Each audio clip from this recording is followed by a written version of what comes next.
Are you a year 9 who was trying to pick their GCSEs right now? No?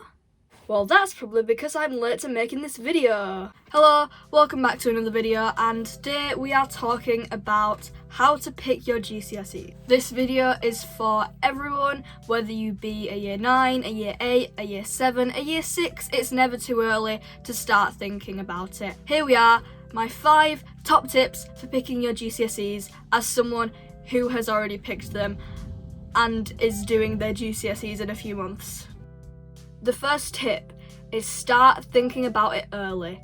As I just said, year 6, maybe that's a bit early, but as soon as you go into secondary school, I want you to be thinking, these are the possible options that I could be taking for my GCSEs. So I really need to be contributing to the lesson and seeing how well I'm doing in these lessons. If I enjoy these lessons, do I want to be doing these lessons for the next 5 years? You need to make sure you are ready, fully ready for when the time comes, because you do not want to be unprepared. Now, you'll feel unprepared even if you are prepared, but you want to be ahead of everyone else. You don't want to have to stress about it like everyone else. You need to have some in-depth thought here, because if you don't think in depth enough about it, then when you come to it, you'll think, wow, I didn't think about this enough.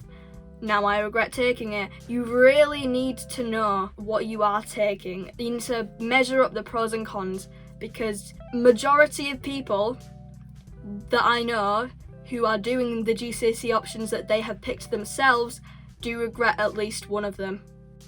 Tip number 2 is research the subjects, all of them. Doesn't matter if you're not thinking, oh, I'm definitely not taking that all. Research it, because you never know when your mind is going to change. You might have expectations about each course.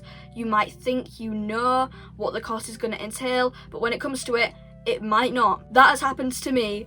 That has happened to a lot of people. Research subjects. You want to know the whole curriculum. You need to make sure you know which topics your school is doing, because there's a wide variety of topics that each course can do, and sometimes your school can just like pick and choose between which ones they want to do.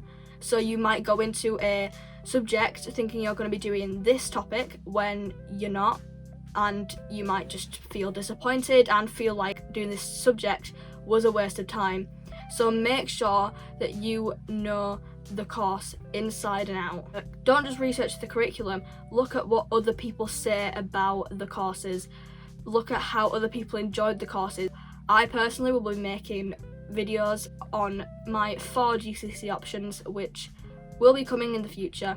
Telling you to do research when you're watching this video isn't probably doing much, since you're probably the type of person who does research anyway, but I want you to go and tell your friends to do their research, or tell your friends about the course.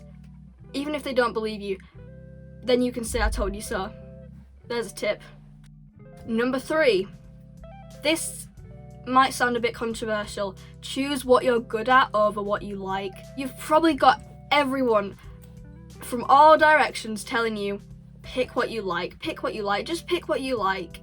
And you know what I say to that? No. Some subjects are subjects that you've never done before. So how do you know if you like them or not, first off? Second of all, you don't want to pick a subject that you like but aren't very good at and not get it, because you could end up with a subject that you really, really hate, that's really terrible. I've seen this happen before, and it's not nice. You want to make sure that you are going to get into that course, and if there is a subject that you really want to do, then okay, do it. But make sure when you are ordering your subjects, because you have to order your subjects in rankings of which one you want to do the most and which one you want to do the least. Obviously, the one you want to do the least is the one you're least likely to get, hypothetically. But if you put the one that you are the worst at the top, then hopefully your chances of getting into that subject should be stable. Number 4, social anxiety versus productivity. And what I mean by that is, do you pick a subject which your friends are doing, or do you pick a subject which your friends are not doing?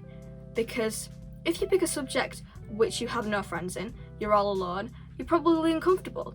But I know from other people that you will get your work done quickly. You will be really productive. So if you're not a productive person, it's okay to pick subjects which your friends aren't in. If you have severe social anxiety, then it's probably best that you do pick subjects which your friends are in, but then also you can't rely on getting in the same class as your friends, so just bear that in mind.